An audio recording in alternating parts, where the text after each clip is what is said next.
지난해 12월 9일부터 92일을 달려온 탄핵 심판 열차. 드디어 오늘 오전 11시 그 종착점이 국민 앞에 모습을 드러내게 됩니다. 헌정 사상 두 번째 대통령 탄핵 심판 선고인 만큼 온 국민의 관심이 집중되고 있는데요. 헌법재판소로 가보겠습니다. 오예진 기자. 네, 제가 있는 곳은 헌법재판소 청사 앞 마당입니다.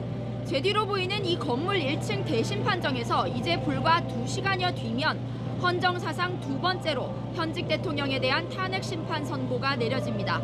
박근혜 대통령이 즉시 국가원수의 지위를 회복하느냐 아니면 파면되어 자연인 신분으로 돌아가느냐가 결정되는 겁니다.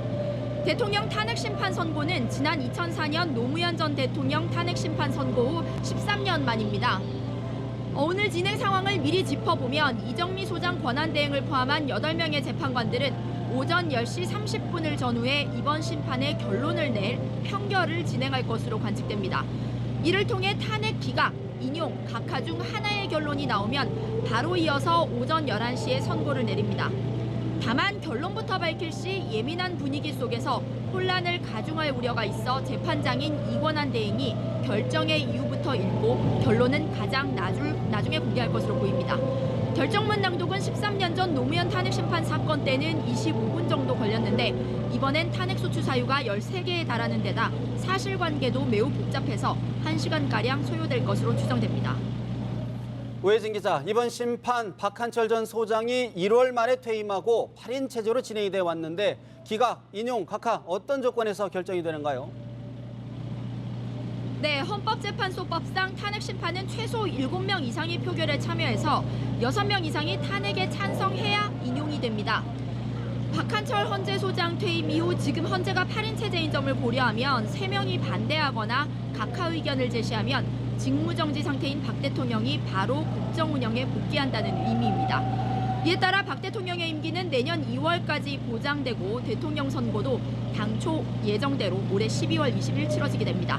그러나 만약 6명 이상이 탄핵을 인용해 파면되면 박 대통령은 즉시 청와대를 떠나 자연인 신분으로 돌아가게 되고 향후 5년간은 어떤 공직도 맡을 수 없습니다.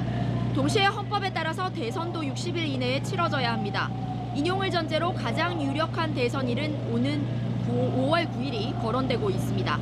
한편 검찰은 박영수 특검팀으로부터 넘겨받은 수사 결과를 바탕으로 선고 결과에 관계없이 이 사건을 수사한다는 방침입니다.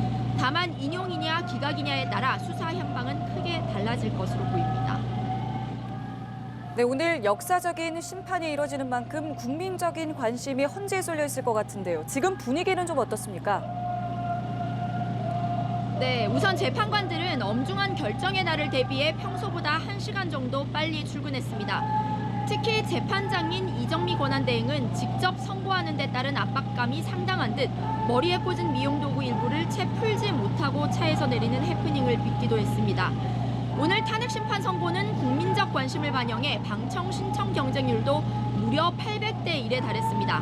헌재는 어제 오후 5시까지 온라인으로 19,000여 명의 신청을 받아 24명에게 좌석을 배정했습니다. 한편 탄핵 찬반 시위대는 선고 결정이 나는 대로 헌재 주변에서 대규모 시위를 벌일 예정입니다. 제가 지금 있는 이곳에도 각각 탄핵 찬반 측에서 외치는 구호와 노래소리가 아주 생생하게 들리고 있는데요.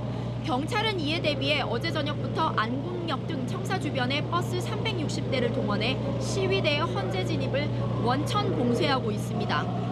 오늘 서울에는 가장 높은 경계태세인 가포 비상령이 발령됐고 220개 중대 2만 명이 넘는 경찰력이 투입될 예정입니다. 헌재는 오늘 탄핵 심판 선고에 대해 TV 생중계를 허용했는데 저희 연합뉴스 TV를 통해서 가장 빠른 소식 접하실 수 있습니다. 지금까지 헌법재판소에서 연합뉴스 TV 오예진입니다.